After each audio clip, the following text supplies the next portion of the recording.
in happiness and healthiness, to celebrate the Maulid Nabi of our Prophet Muhammad sallallahu alaihi wasallam,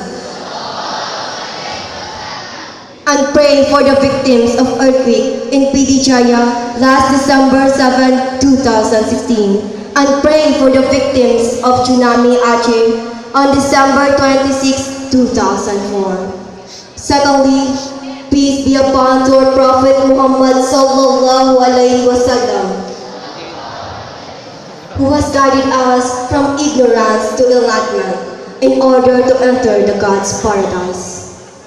Penghormatan kami kepada Direktur Sekolah Sukma Bangsa PD, penghormatan kami kepada Kepala Sekolah SD, SMP, SMA Sekolah Sukma Bangsa PD, penghormatan kami kepada Ustadz Husni Suardi yang telah berkenan hadir ke tempat kami, penghormatan kami kepada Dewan Guru Sekolah Sukma Bangsa PD, penghormatan kami kepada para tamu undangan serta siswa-siswi Sekolah Sukma Bangsa PD.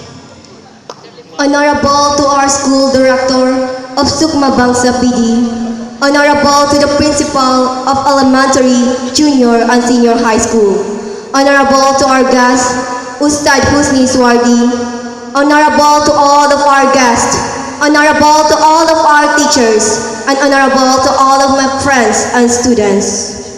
Baiklah, untuk memberkahi acara kita pada hari ini, marilah sama-sama kita hayati lantunan ayat suci Al-Quran yang akan dilantunkan oleh saudara kita, Muhammad Haris Farsha.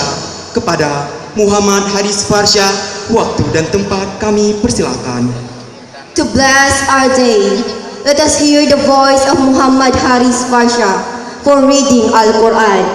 Muhammad Haris Farsha, the time is yours.